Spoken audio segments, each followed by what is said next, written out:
Boker Tov les amis, shalom à tous, à toutes.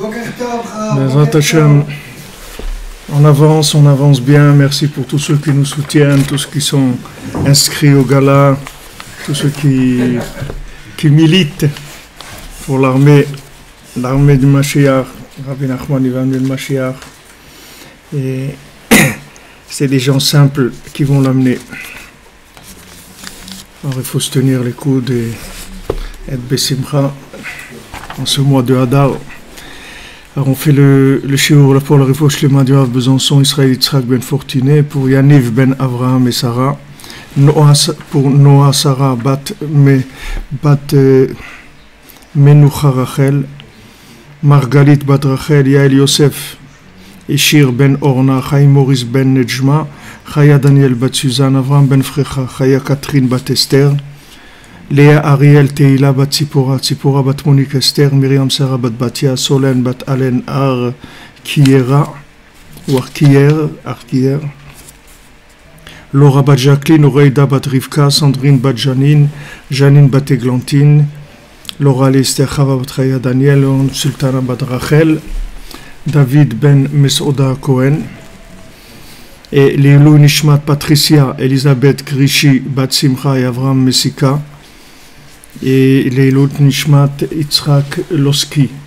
Shalom. Donc les amis, on s'accroche, on avance et Bezrat Hashem. Merci, le gala il va être un grand succès. Ouais. C'est déjà un grand succès, c'est déjà un succès, c'est énorme déjà. C'est mondialement connu. J'ai un ami qui est Dayan, qui est un grand rave, un Dayan, il m'a dit il n'a jamais vu ça de sa vie. Une persécution comme ça, il n'a jamais vu. Il y a des rabbins pédophiles, des rabbins qui font des trafics d'armes, des rabbins qui font des trafics de femmes, des rabbins qui font des mikvés qui ne sont pas cachers, des boucheries qui vendent de la viande, des boucheries cachères qui vendent de la viande taref. Jamais il y a eu ça. Jamais. Donc les amis, tout ça grâce à vous. Merveilleux. Merveilleux. Alors, refoua ezivur pour Vadim Gorelov, refoua shlema pour Enealke Bat Chaim Medina.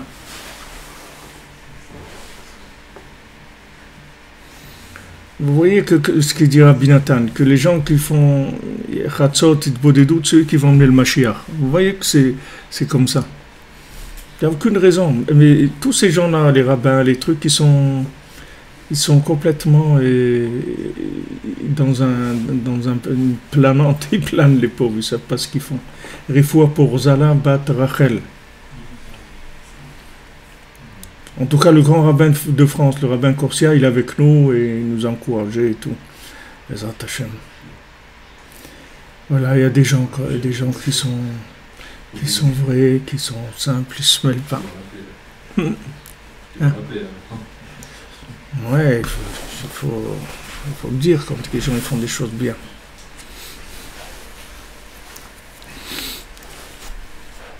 Eric Zenou, alors contactez Madame Myriam, on va essayer de vous aider dans ce que vous avez le besoin là.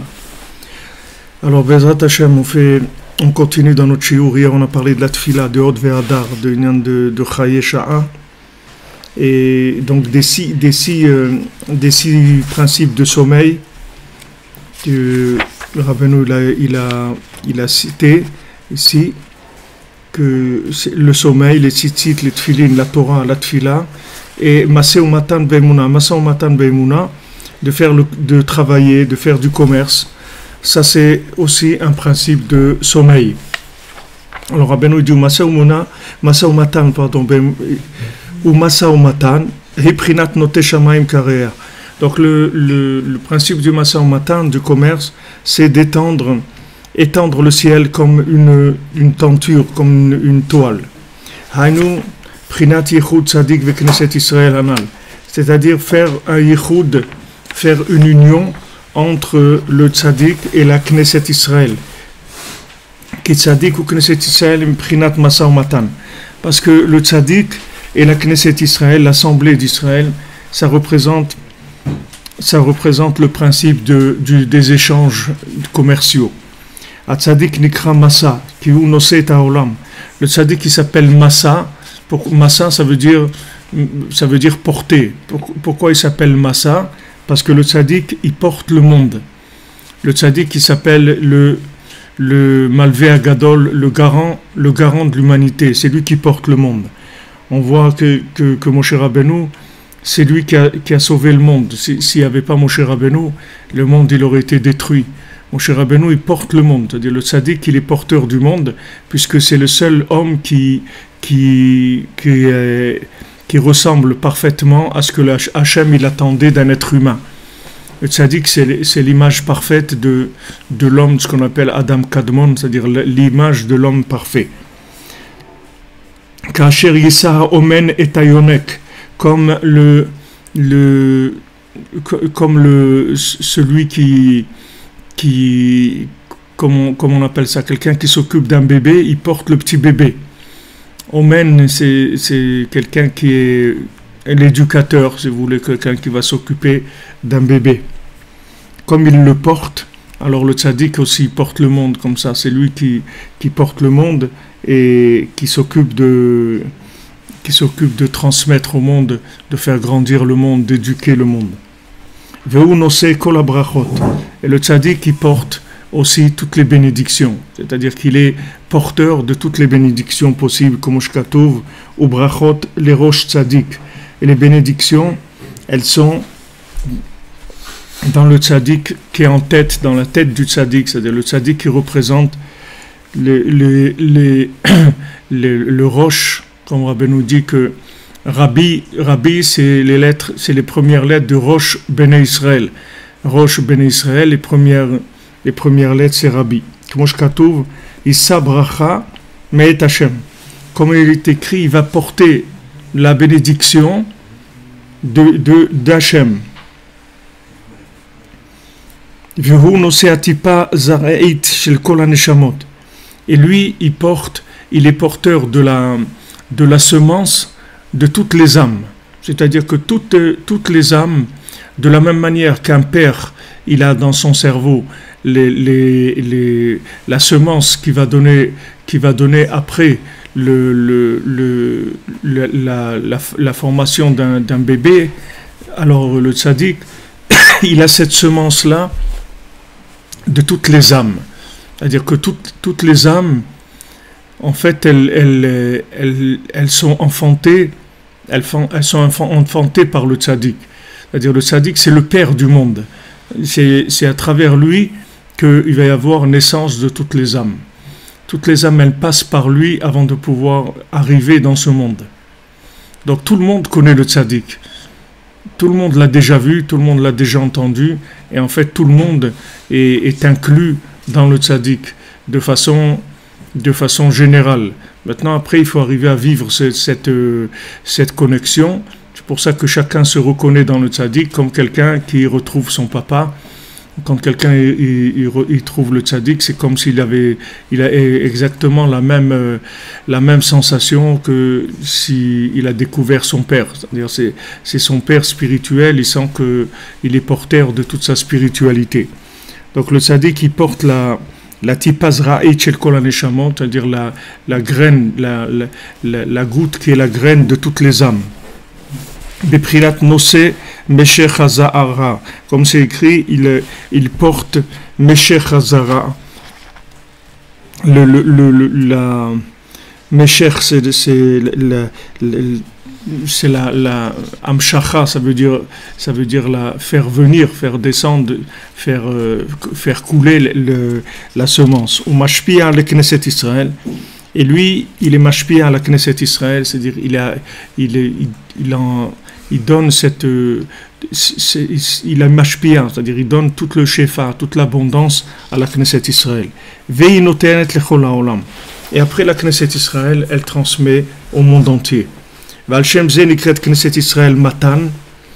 C'est pour ça que la Knesset Israël s'appelle Matan, c'est-à-dire donner. Al-Shem vatiten teref lebeta vechok lenaarotea. Comme il est écrit pour la femme virtueuse, qu'elle donne à manger à sa maison et elle enseigne la Torah, l'enseignement d'Hachem, les Naharotéens, à ses enfants.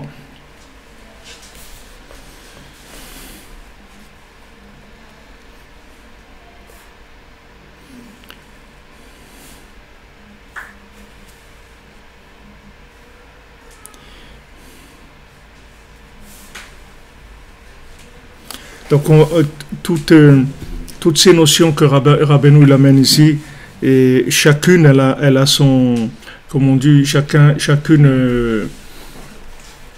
elle est porteuse de la valeur, c'est-à-dire ça vaut son pesant d'or, et chaque chose a une consonance particulière. Et il n'y a aucune chose ici qui est dite sous forme de répétition ou autre. C'est tout. Chaque chose ici, elle a son message. C'est-à-dire, il veut expliquer quelque chose ici par rapport au tzaddik et la Knesset Israël, et Knesset Israël par rapport au monde. Comment donc le principe du tzaddik, c'est d'être porteur, puisqu'il massa, c'est-à-dire il porte. Il porte, ça veut dire que il est responsable, il a la responsabilité. la Knesset Israël, elle est dans Matan, c'est-à-dire sa responsabilité, c'est de transmettre. C'est de transmettre. Vous avez comme dans le Masa ou Matan, c'est-à-dire dans le principe du commerce, c'est que on achète quelque chose et après on le vend. C'est le principe de l'échange commercial. Alors celui qui a la marchandise elle-même, c'est le tzaddik. Le tzaddik, lui, il reçoit tout d'Hachem. Tout passe par tzaddik et Sodolam. Comme Rabbeinu l'a dit une fois, quelqu'un, il a dit, tu vois, au marché d'Odessa, il y a quelqu'un qui vend des céréales, ben ça vient de moi aussi.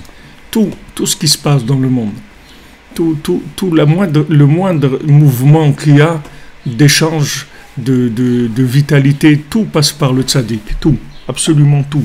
C'est le tzaddik qui est Sodolam. C'est la base de tout le lien entre les mondes supérieurs et les mondes inférieurs. Donc lui, il est porteur de la responsabilité du monde. Il n'y a que lui qui assume la responsabilité du monde. Maintenant, nous, notre attitude à nous, c'est de transmettre. C'est ça notre attitude. Nous, on est des diffuseurs, si vous voulez, des revendeurs, comme un revendeur. Mais on n'est pas des fabricants. On est des revendeurs, c'est tout. C'est-à-dire, on revend ce qu'on reçoit. Donc, la Knesset Israël, elle représente en fait l'épouse du tzaddik, si vous voulez. Elle représente l'épouse du tzaddik, puisque Rabbeinu l'amène ici le principe de la femme virtueuse qui donne à manger à ses enfants et qui leur enseigne aussi. C'est-à-dire que Altitosh Torah Timecha, c'est-à-dire elle enseigne à ses enfants. Elle nourrit sa maison et elle enseigne à ses enfants. Elle nourrit sa maison comment? Parce que tout le principe de la parnassa, il vient de la femme, il vient pas de l'homme. L'homme, il n'a pas de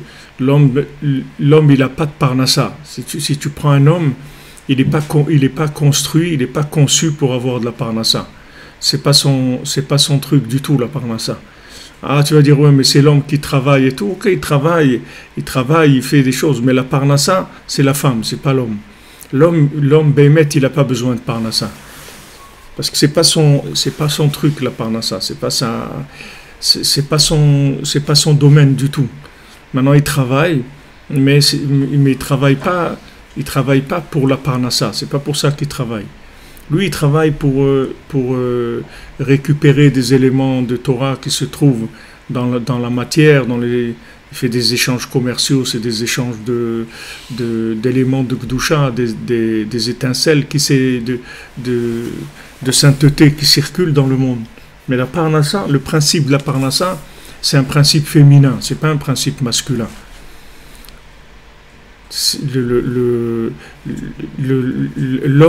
L'homme, c'est parce qu'il donne qu'il a parnassa. Si l'homme il donne pas, il va pas avoir de parnassa. Il faut que l'homme il donne pour avoir parnassa. Sinon il n'aura pas. C'est pas son lien. Il n'a pas un lien direct avec la matière, l'homme. L'homme, il vit le lien avec la matière à travers la femme.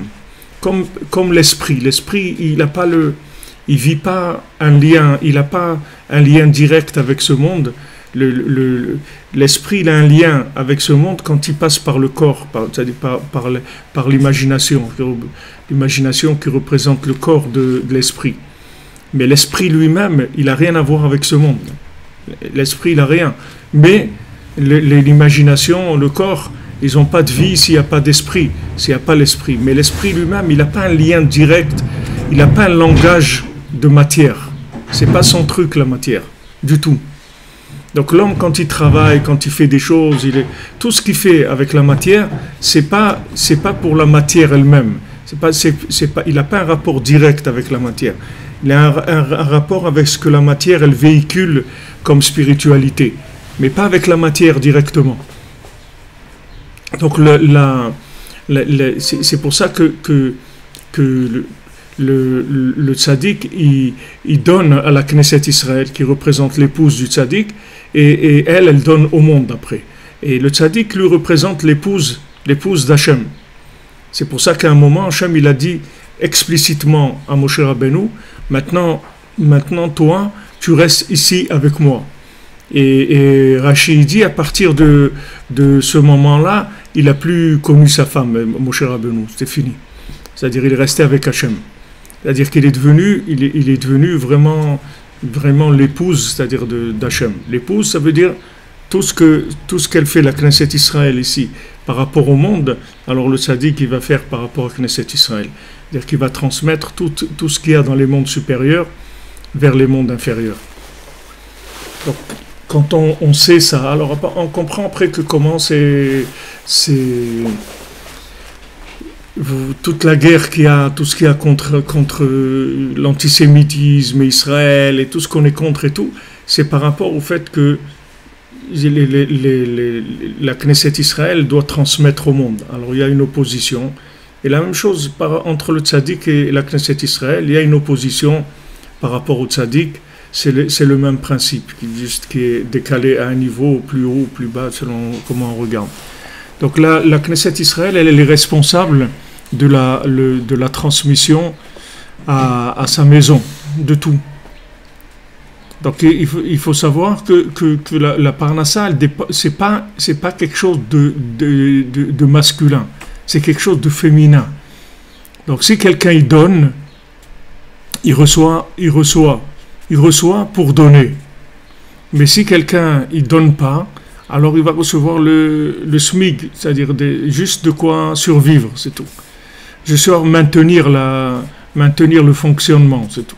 Mais il ne va pas avoir de quoi donner, parce que s'il ne donne pas, on ne va pas lui donner. Alors le tzaddik, vous voyez dans le rapport que le tzaddik il a avec Hachem et la Knesset Israël, même que la Knesset Israël elle a fait des choses contre Moshe Rabbeinu, ils ont même voulu le tuer, ils l'ont fait souffrir, etc. Hachem, il ne permet pas à Moshe Rabbeinu de dire quelque chose contre l'homme Israël. Il dit, c'est mes enfants, tu fais attention, tu parles de mes enfants, etc. On voit que le tzaddik, il n'a pas le droit d'avoir la moindre rigueur par rapport au homme Israël, parce qu'il transmet. Il est là que pour donner. Alors un homme, un mari, c'est la même chose. Il a le droit à aucune rigueur par rapport à son épouse. À aucune rigueur, il n'a pas le droit à la rigueur, du tout, parce qu'il est fait pour donner. Il n'est pas fait pour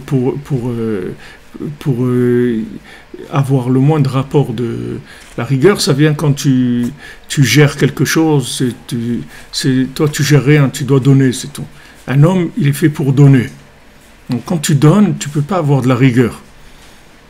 Si tu as de la rigueur quand tu donnes, la rigueur, c'est l'opposé du chesed. La gvoura, elle est à l'autre côté, complètement. La rigueur, c'est féminin, c'est pas masculin. Quand tu vois un homme qui est rigoureux, ça veut dire que c'est un homme qui est féminin. Il n'est pas masculin. Parce qu'un homme masculin, il n'a aucune rigueur. Il fait que donner, c'est tout. Il n'a pas le principe de la rigueur. Le principe de la rigueur, c'est un principe de gestion. La gestion, c'est féminin. Ça veut dire quand comme on voit ici, elle donne à manger à sa maison, elle enseigne la Torah à ses enfants, elle enseigne la parole d'Hachem à ses enfants, parce que elle va installer dans la maison l'amour d'Hachem, la crainte d'Hachem, toutes ces choses-là. Mais l'homme, par rapport à la femme, il a le droit à aucune rigueur. C'est pas son truc, la rigueur. C'est pas masculin, la rigueur. La rigueur, c'est féminin. Un homme un vrai homme, il est que chesed, c'est tout. Il n'y a pas de rigueur du tout. Il peut avoir de la rigueur par rapport à lui-même pour gérer son rapport avec Hachem, sa vie, etc. Mais par rapport à ceux qui dépendent de lui, il n'a pas le droit à la rigueur. Comme il est dit, on dit dans Shabbat, quand on rentre dans Shabbat, alors tu dois dire à la maison, Isartem, comme on dit, et Raftem, Isartem, les gluten et des Kotaner, est-ce que vous avez prélevé le maaser, est-ce que vous avez fait le héros, allumé les nérodes de Shabbat, il doit dire à sa femme. Mais les Chachamim, ils disent, il faut le dire de façon douce. il met en garde l'homme de dire, pas qu'il dise, alors vous allez allumer très, non, il faut qu'il dise ça avec douceur. Il dit pourquoi? Parce qu'il dit que si l'homme il utilise la rigueur dans la maison qui fait peur à sa famille, à la fin, ils vont nous faire manger des choses qui ne sont pas cachères. Pourquoi? Parce que des fois, il dit la femme, elle va avoir une question dans la cuisine et tout, qu'il faut demander à un rave, elle va dire à son mari, il faut demander au rave et tout, et comme lui, c'est un nerveux et tout, elle va avoir peur. Elle va rien dire du tout. Alors les sages, ils te mettent en garde, ils te disent, si maintenant tu utilises la rigueur avec la femme, sache qu'à la fin, elle va te faire tomber. Elle va te faire tomber parce que elle n'est pas du tout elle n'est pas là pour recevoir de la rigueur de son mari, elle est là que pour du chesed, c'est tout. Pas de rigueur du tout. Même quand tu vas demander quelque chose qui est important, c'est avant Shabbat, est-ce que vous allez allumer c'est bientôt l'allumage des bougies, il faut un petit peu se dépêcher et tout, c'est bientôt l'heure de l'allumage des bougies et tout. Même ça, il faut le dire très gentiment, sans aucun ton de rigueur. Parce que c'est l'attitude d'un berger, d'un dirigeant. Moshe Rabbeinu ne peut pas utiliser la rigueur. Quand il frappe le rocher, c'est terminé. Il a perdu toute la reconnaissance, tout le fait qu'il était Moshe Mashiach, qu'il allait rentrer en Eretz Israël. Tout ça, il a perdu quand il a frappé le rocher. Tout ça, Hachem, il a dit, ça, c'est le signe que tu peux pas. Tu pourras pas rentrer en Eretz Israël, tu pourras pas être le Mashiach, tu pourras pas. Tu reviendras sous une autre forme, mais là, cette fois-ci, c'est impossible. Et tout ce qu'il a essayé de faire et tout, ça, c'était terminé. Parce que le tzaddik, il n'a pas le droit à la rigueur. Il n'a pas le droit du tout à la rigueur. Parce que dès qu'il utilise la rigueur, il fausse complètement tout le principe de la transmission. Il est là, lui, il est responsable, il porte les gens. Quand tu portes quelqu'un, quand tu t'occupes de quelqu'un, tu le portes. Tu dois avoir que du chesed par rapport à lui. Tu peux avoir de la rigueur. Tu peux avoir de la rigueur, ça ne marche pas. C'est quelque chose qui est opposé au principe de la responsabilité. Si tu es un homme responsable, ça se traduit par quelqu'un qui a du chesed. Et quand quelqu'un il est responsable et il a de la rigueur, ça veut dire qu'il n'arrive pas... Pardon. Il n'arrive pas à prendre ses responsabilités. C'est trop pour lui. Ça l'énerve. Il y a trop de responsabilités, ça l'énerve. C'est trop, il n'est pas bien parce qu'il y a trop de responsabilités. La responsabilité, elle se traduit par du chesed. Quand tu es responsable de quelqu'un, tu dois avoir une attitude que de bonté par rapport à lui. Tu peux avoir autre chose. Sinon, ça veut dire que tu as un problème, tu as pris trop...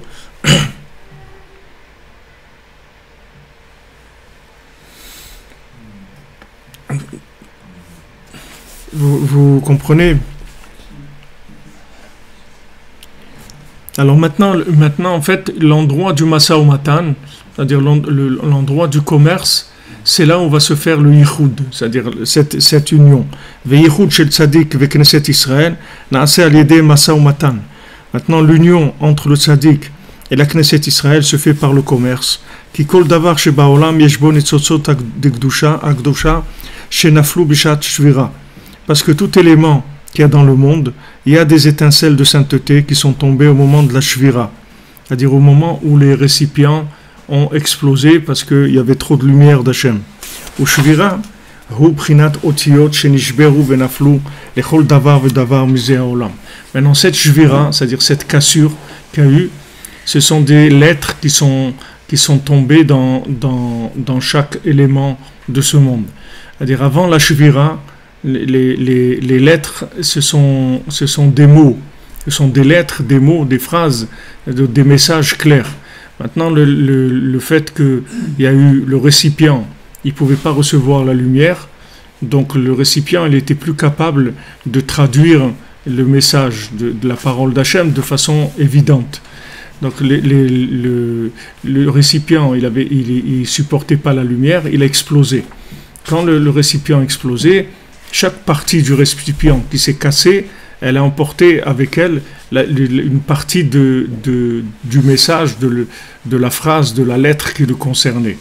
Donc au début, dans la création du monde, Hachem, il a créé le temps, il a créé l'espace, il a créé tout le néant dans lequel il a injecté de la lumière.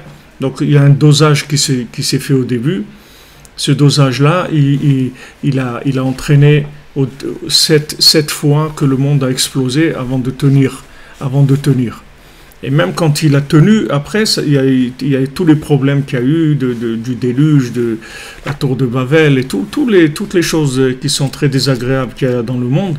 Ça vient uniquement de ça. Ça vient toujours de Shvirat Kelim. C'est-à-dire que ça vient que la lumière, elle n'arrive pas à rentrer dans les récipients. Les récipients, ils éclatent. Ils ne supportent pas du tout la lumière. C'est trop pour eux. Donc quand ces récipients, ils éclatent, alors les lettres, elles se déversent dans la matière. Elles tombent dans la matière. Et quand on va faire des échanges de matière, en fait, on remonte le puzzle du récipient, si vous voulez. Chaque fois qu'on fait un échange, on récupère une partie de ce récipient qui est une lettre et on la colle avec le reste du récipient jusqu'à qu'on reforme le message. Et quand le message devient clair, alors les gens ils trouvent leur chemin, ils voient clairement qu'est-ce qu'ils sont venus faire sur Terre, pourquoi maintenant il y a des gens qui sont loin, parce qu'ils n'arrivent pas à lire le message. Pourquoi ils n'arrivent pas à lire le message? Parce que le Masa Matan, il n'est pas fait pour Be'emouna. C'est-à-dire que quand le commerce il n'est pas fait comme il faut, alors les messages qui sont le résultat de l'assemblement des éléments échangés, il n'est pas clair. Donc les gens ils voient pas clair. Comme si tu as quelqu'un qui t'écrit une phrase, mais il mélange toutes les lettres. Tu comprends pas de quoi il parle. Tu sais pas quel est le message. Tu comprends pas le message. Il y a un message qui est Melo Kolaretz Kevodo, qui est de montrer au monde qu'il y a Hachem, et que Hachem, tu peux t'adresser à lui, tu peux parler avec lui, et tout ce que tu as à faire, c'est uniquement de le reconnaître. Tu es venu dans ce monde pour reconnaître Hachem, pour savoir que tout vient d'Hachem, et qu'il est le seul, il est la seule solution véritable de l'humanité, il n'y a pas d'autre solution. Mais pour savoir ça vraiment, il faut lire le message, c'est-à-dire il faut arriver à comprendre ce qui se passe. Maintenant, cette compréhension-là, elle vient avec une maturité, comme un enfant. Tu vois, un enfant, au début, quand il parle, tu vois, il dit il commence à dire des choses qui ressemblent à ce qu'il veut dire, c'est-à-dire aux mots qu'il a entendus des adultes. Il déforme, il dit, d'abord il prend que la sonorité des mots. Tu le vois comment il évolue jusqu'à qu'il arrive à attraper le mot comme il faut et dire le mot comme il faut. Mais il dit un mot, il ne dit pas une phrase, il dit un mot. Après, petit à petit, il va dire des mots. Après, il va commencer à comprendre comment l'assemblement des mots il se fait. Alors, le monde, il fonctionne sur le même principe. C'est-à-dire qu'on est tous dans l'ignorance, si tu veux, on comprend rien à ce monde, on ne sait pas du tout ce qu'on fait ici. Et on a besoin de lire les messages qu'il y a dans le monde. Alors cet assemblement des lettres qui font des mots ou des phrases se font par le Masa Matan Be'emouna. C'est-à-dire quand tu fais des échanges de façon honnête, ces échanges-là, en fait, tu recolles des morceaux, comme on dit, tu recolles des morceaux. C'est-à-dire tu recolles les morceaux du puzzle. Comme on voit le Baal Tfila quand il sort pour récupérer tous les gens du roi. Tous ces gens-là, Anshe Ameler, tous les Anshe Ameler qui ont été complètement dispersés dans le monde, qui sont partis partout dans tout le monde, tous les gens du roi, le Chacham, le Mélitz, le Gibor, tous les gens du roi, tous les gens du roi qui sont partis dans le monde et qui sont devenus eux-mêmes des chefs de groupes qui étaient dans l'erreur, parce que ces gens-là, ils avaient mal interprété le sens de la vie. C'est des groupes de gens qui avaient mal interprété le sens de la vie. Il y en a qui ont dit, dans le monde, le principal c'est l'honneur, parce qu'on voit que même quand quelqu'un est mort, on lui fait, on l'honore encore. Donc c'est quelque chose qui est après la mort, on voit qu'on honore quand même quelqu'un, donc l'honneur c'est le principal. Donc ils ont dit que voilà, on va faire l'honneur, on va développer cette chose-là. Alors ils ont cherché un roi qui les dirige dans ce sens-là. Après ils ont dit le principal dans le monde, on voit que tout le monde finit par mourir. Donc le crime c'est la chose la plus importante, puisque tout le monde finit par mourir, donc de tuer des gens, c'est ça le but de la vie. On va les aider à arriver plus vite au but. Et il y a plus comme ça des théories, Rabbeinu, il y a des choses qu'il n'a même pas voulu expliquer comment il pensait, parce que c'est dangereux. Même s'il avait parlé de leur façon, leur philosophie, ça aurait été dangereux. Maintenant, les hommes du roi, d'abord ils sont tombés ils sont descendus pour devenir eux-mêmes les rois de ces gens-là. Et quand ils sont devenus les rois de ces gens-là, ils les ont ramenés vers le roi lui-même. Mais tous ils sont passés par le Baal Tefila. C'est lui qui réunit les têtes de groupe, tous les chefs de groupe. Alors en fait, quand quelqu'un il descend, il est passé dans sa vie par des moments où il était dans l'obscurité, c'est-à-dire il était loin de la conscience divine, et il ne vivait pas en connexion avec Hachem. En fait, il est descendu dans ces endroits-là pour qu'il y ait des éléments qui s'accrochent à lui, des éléments qui ne sont pas encore du tout triés par rapport à la conscience divine, qui n'ont pas fait leur choix. Ils vont s'accrocher à lui. Et une fois qu'ils seront accrochés à lui, alors le Baal Tefila, il va venir le chercher. Quand le Baal Tefila, il va venir le chercher, alors il va prendre tous les gens qui se sont accrochés à lui. Tous les gens qui sont accrochés à lui, ils vont venir avec lui. Mais lui, essentiellement, il a un rapport, chacun a un rapport direct avec les hommes du Baal Tefila. Les hommes du Baal Tefila. Alors, quand on a dit à Rabbi Nathan qu'il était le Baal Tefila, parce qu'il a écrit l'écouté de Philot, il a dit non, moi je ne suis pas le Baal Tefila. Moi, le Baal Tefila, c'est Rabbeinu. Il dit, si moi je suis quelqu'un, c'est le Mélitz, c'est-à-dire je suis quelqu'un, je suis le poète, c'est-à-dire celui qui sait parler, qui sait présenter les choses. Et c'est intéressant de voir que là-bas, le groupe qui était dans l'erreur de la parole et tout, c'est les Français. C'est-à-dire ils ont pris comme roi un Français. Ils ont pris un Tzorfati Meshuga, un Français fou. C'est quand ils l'ont vu, ils ont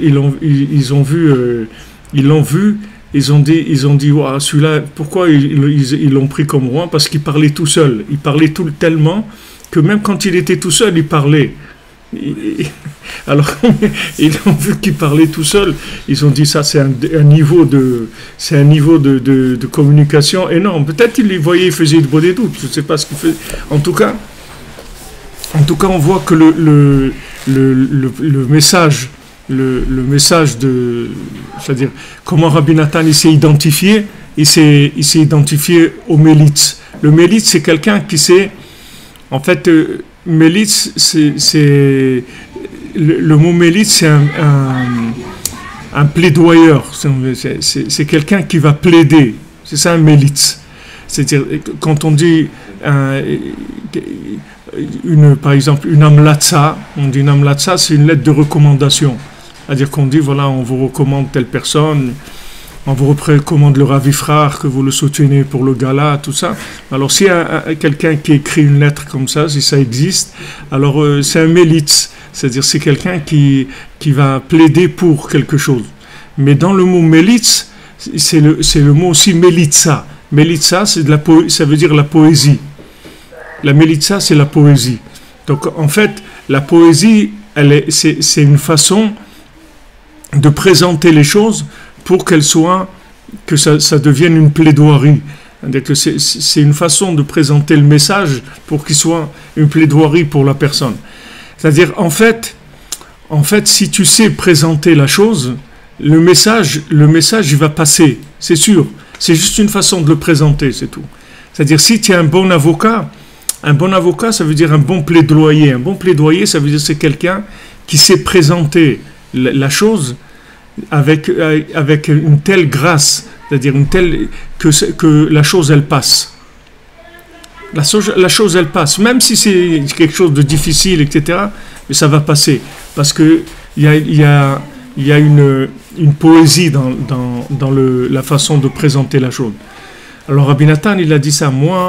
Moi, si je suis quelqu'un dans les contes, alors je suis le mélitz, je suis le poète, c'est-à-dire que il dit, je peux être mélitz, je peux plaider pour quelqu'un qui a transgressé 800 fois toute la Torah entière, je peux plaider pour lui, c'est-à-dire je peux trouver en lui quelque chose de bien et plaider pour lui, c'est-à-dire prouver que c'est quelqu'un de bien. Rabbi Nathan, il est capable de faire ça. C'est donc dans le conte du Baal Tfila, Rabbi Nathan, c'est le mélitz. Alors ceux qui ont choisi la poésie comme but dans la vie, qui ont dit puisque maintenant tout le principe du monde il est basé sur la communication, sur les échanges entre les gens, etc. Alors on va faire de ça notre Dieu, notre idéologie principale.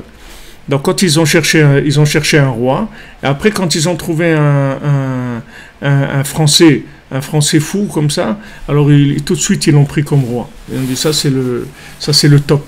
Il n'y a pas mieux que ça. Alors c'est un lien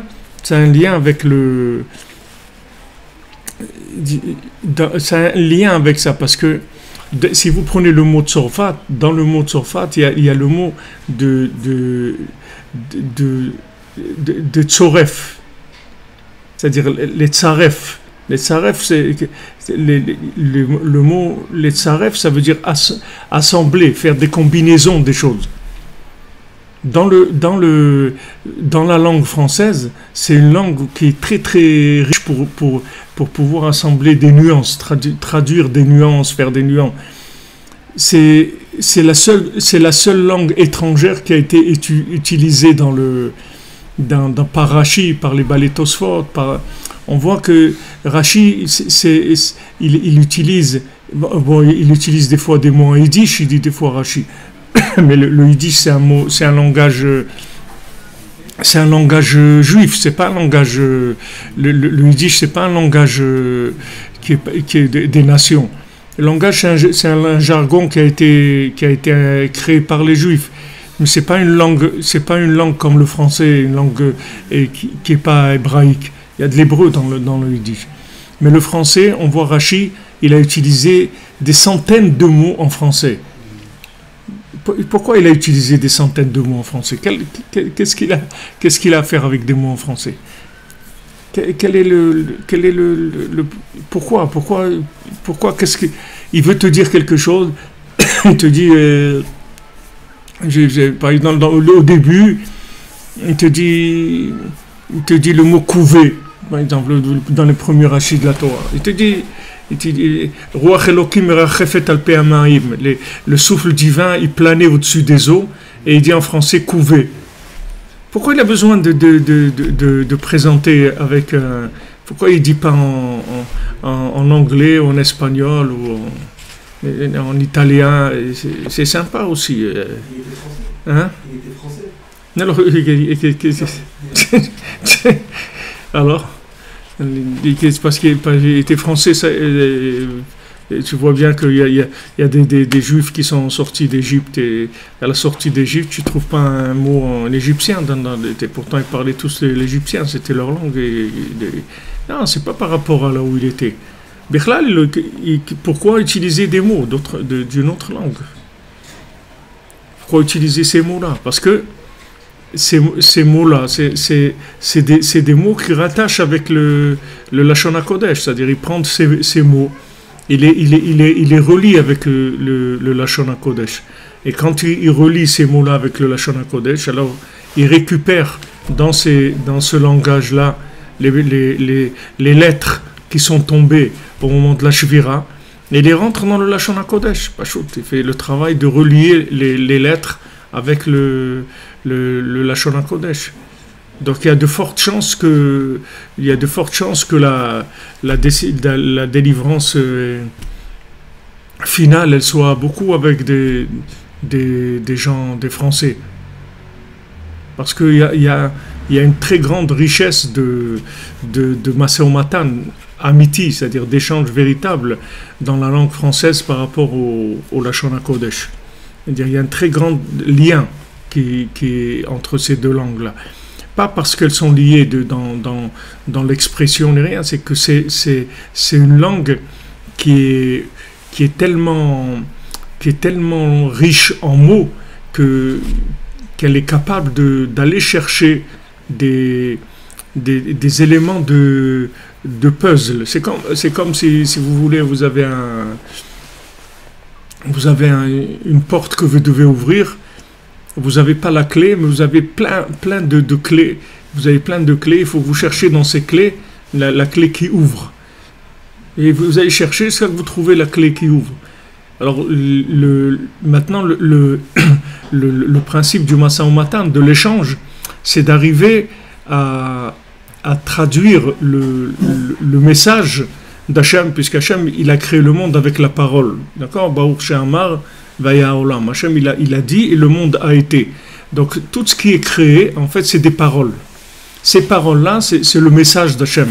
C'est le message d'Hachem. C'est-à-dire, si tu comprends cette parole-là, elle va te sortir des mauvaises attractions, des mauvaises influences, des mauvais choix, etc. Tu vas aller directement vers Hachem. Le problème, c'est que, comme il y a eu avant que ce monde-là soit créé, il y a eu une shvira, c'est-à-dire il y a eu des récipients qui se sont cassés. Le fait que les récipients se sont cassés, ils ne peuvent plus traduire le langage de la lumière de façon claire, puisqu'ils sont en morceaux, les récipients. Ils sont en millions et milliards de parcelles de messages. Donc comment tu vas faire avec tu vas récupérer des milliards de parcelles de messages? Alors tu vas utiliser comme si tu veux, c'est comme si tu avais un scanner, comme quelque chose, un appareil qui fait de la reconnaissance de texte. Imagine-toi que tu as un texte qui est écrit en plusieurs langues. Tu as l'OCR, là, un truc de reconnaissance de texte. Imagine-toi que tu as un texte qui est écrit avec chaque lettre, c'est une autre langue. Chaque lettre, c'est une autre langue. Maintenant, on te donne une page écrite dans ce texte-là, dans ce langage, ce jargon-là, que chaque lettre de ce texte, il est dans une langue différente. Et on te donne ce message. Tu ne vas pas comprendre ce message. Tu ne peux pas comprendre. Maintenant, tu as un scanner qui fait de la reconnaissance de caractères. Il reconnaît juste ce qui langue par langue. Il prend chaque lettre de chaque langue, il la met à part et il assemble ça en mots. Après, tu vas avoir un message. Tu vas avoir un message clair. Alors, le principe du français, c'est ça, c'est qu'il est tellement subtil dans les notions, c'est-à-dire il y a tellement de mots, de façons d'expliquer les choses, que en fait il est capable d'aller récupérer les messages, les morceaux de messages qui se trouvent dans la matière et de les ramener vers le Lashon HaKodesh, c'est-à-dire qui est le langage d'Hachem, le langage de la création, le langage véritable de la création. Le langage de la création, il est là, c'est l'hébreu, il n'y a pas de problème, tout le monde, tu peux apprendre l'hébreu, tu peux lire l'hébreu, tu peux comprendre l'hébreu, il n'y a aucun problème. Mais le rapport entre l'hébreu et la vie, il n'est pas du tout évident, puisque les nations, elles appellent l'hébreu une langue morte. Pourquoi elles l'appellent une langue morte? Parce qu'elles voient aucun lien entre les mouvements de la matière et l'hébreu. Tandis que maintenant, quand il y a dans les autres langues, tu trouves il y a un rapport avec le mouvement de la matière, avec le mouvement de ce qui se passe dans le monde. Il y a même des nouveaux mots qui s'inventent. Il y a des nouveaux mots qui viennent sur le marché, des mots qui n'ont jamais existé avant. Des nouveaux mots que les gens ils ont créés pour définir des choses qui n'existaient pas avant. C'est-à-dire définir des nouvelles approches par rapport à certaines choses. Alors il y a des nouveaux mots qui viennent. Maintenant, si tu prends le Lashon HaKodesh, c'est la racine de tout ce qui existe dans le monde, puisque tout était créé avec ce langage-là. C'est le langage de la création. Quand tu prends une pomme, alors cette pomme-là, elle a été créée avec le mot tapouar. Quand tu dis tapouar, c'est la pomme. Maintenant, quel est le lien entre le tapouar et la pomme elle-même? Quand tu regardes le mot tapouar, tu ne peux pas faire le lien. Bien que ce soit le père de la pomme, que ce soit la matrice de la pomme. Puisqu'Hachem, il a dit ces mots, et c'est comme ça qu'il a créé la pomme. Donc c'est vraiment la matrice de la chose, de cette pomme-là. Mais tu ne vois pas le lien. Tu ne vois pas que c'est son père et sa mère à cette pomme. Tu n'arrives pas. Donc c'est pour ça que les nations, quand elles ont vu l'hébreu, elles ont dit c'est une langue morte. C'est-à-dire elle n'a aucun rapport avec la vie, avec ce qui est. Alors que c'est ça qui a créé toute la vie de toute chose. Maintenant, il faut ramener les éléments de ce langage-là jusqu'à ce que les nations, elles disent que c'est l'hébreu, qu'elles voient que c'est l'hébreu qui a le rapport qui a le rapport le plus proche, le plus vrai avec tout ce qu'il y a dans le monde. C'est-à-dire, ça va devenir une langue tellement expressive qu'on n'utilisera que ça. Si on voudra dire quelque chose de vrai, on n'utilisera que ça. Alors, le français, ça te fait un lien. C'est-à-dire, le français, c'est en fait toutes les langues, ce sont des langues de traduction. C'est des langues de traduction qui traduisent le Lachon HaKodesh de manière à le rendre compréhensif ou compréhensible plutôt, compréhensible par les gens. C'est-à-dire maintenant quelqu'un, tu lui parles Lachon HaKodesh, il ne comprend pas. Même s'il apprend l'hébreu, ça va être comme on dit de l'hébreu pour lui. Quand on dit c'est de l'hébreu, ça veut dire que tu ne comprends rien. C'est rentré c'est une expression qui est le contraire de ce que c'est. Parce que au lieu de dire c'est de l'hébreu, bon, des fois les gens disent c'est du chinois, mais quand ils disent c'est de l'hébreu aussi, c'est la même chose. Ça veut dire, mais c'est de l'hébreu, ça veut dire on ne comprend rien du tout. Alors que l'hébreu, c'est la chose véritable par rapport c'est la formule véritable qui a créé cette chose-là. Quand tu veux parler de quelque chose, quand tu dis le mot en hébreu, tu utilises la formule divine avec quoi la chose a été créée et avec quoi la chose vit, avec quoi la chose existe. Et si tu connais cette formule et tu la changes, tu peux changer l'objet lui-même. Tu peux faire que l'objet il ne va plus avoir la même forme, il ne va plus avoir la même couleur, il ne va pas avoir le même goût, il ne va pas avoir le même... Tout change. Si tu connais ça, tu manipules la chose, l'objet lui-même, tu le changes.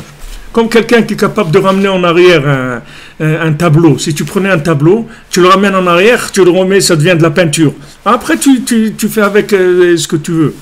Si tu connais le Lachon HaKodesh, tu changes les éléments. Tu peux changer les éléments comme ils se présentent dans le monde. Alors, quand les nations elles voient le Lachon HaKodesh, elles disent c'est de l'hébreu. Ça veut dire l'hébreu, on ne comprend rien du tout. Alors, pourquoi on ne comprend rien du tout? Parce qu'on s'est tellement éloigné de la conscience d'Hachem et de la véritable vision de la vie que ce langage-là, il n'a aucun sens, il n'a aucun rapport avec la réalité. Donc notre but, c'est de rendre ce langage réel, le ramener vers la réalité, et que ça soit le langage de la réalité.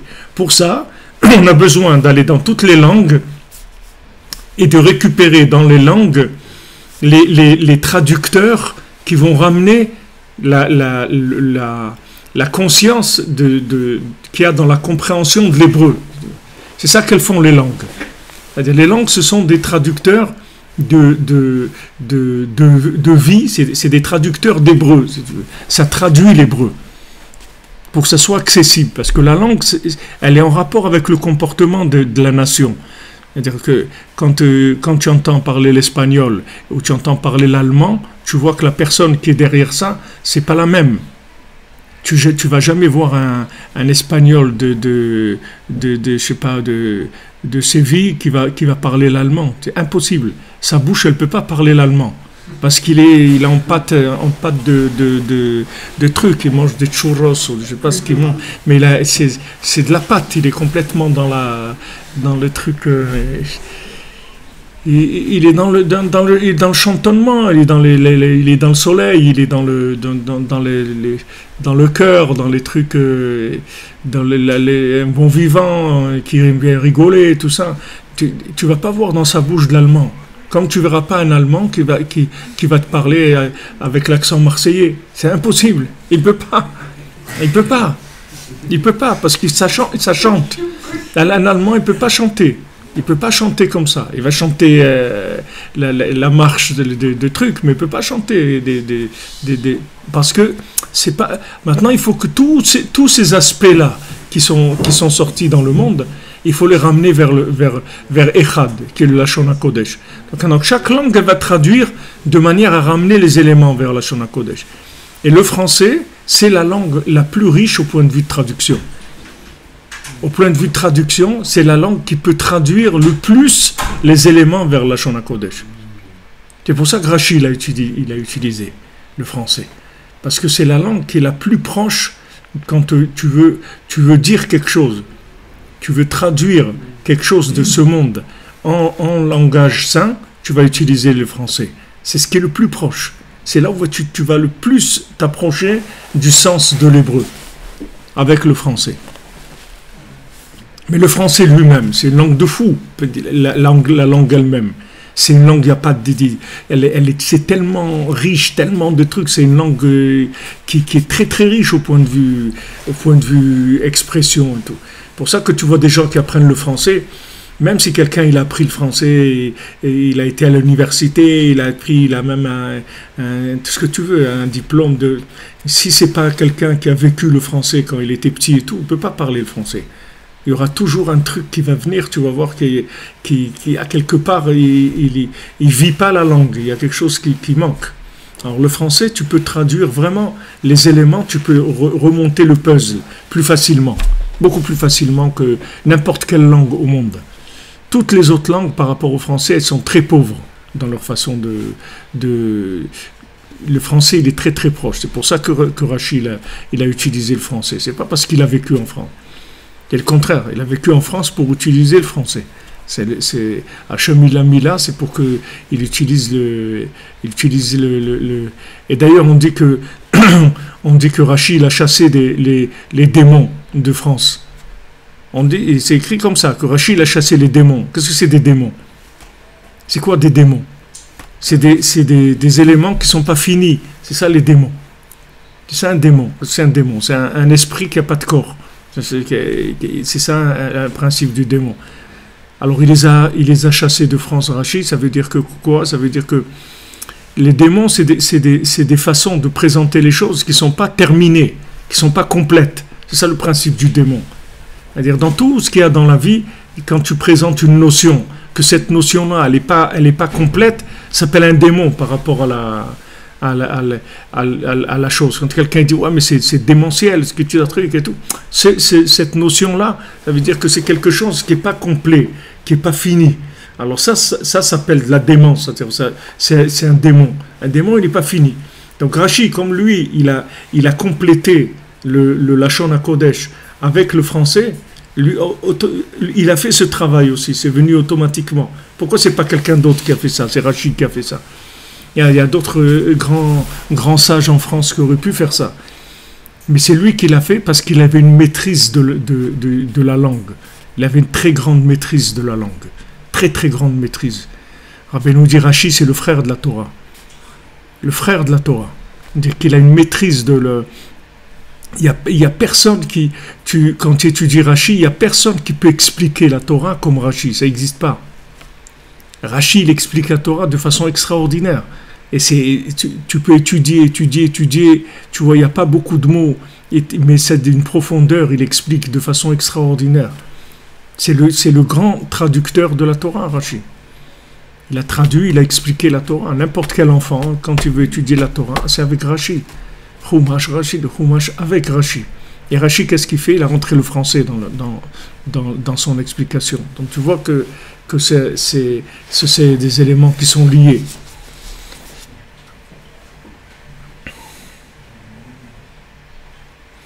Les amis, bonne journée, Be'atzlacha.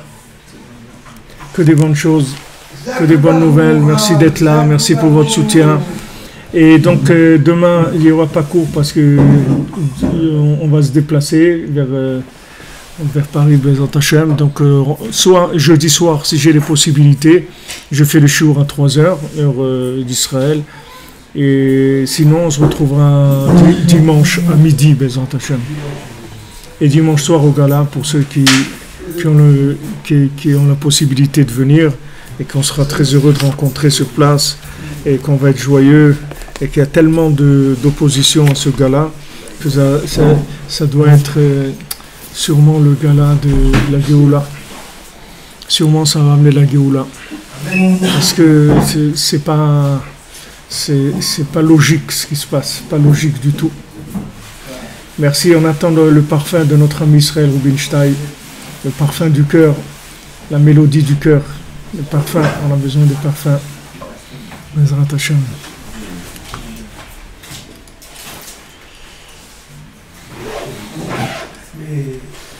Et voilà, on a des militants, le monsieur de Marseille aussi qui est là avec nous dans le Beth Midrash. Ah les amis.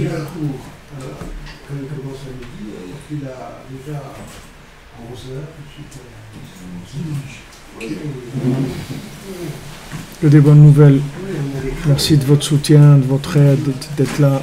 C'est magnifique, c'est merveilleux. Et grâce à vous qu'on tient.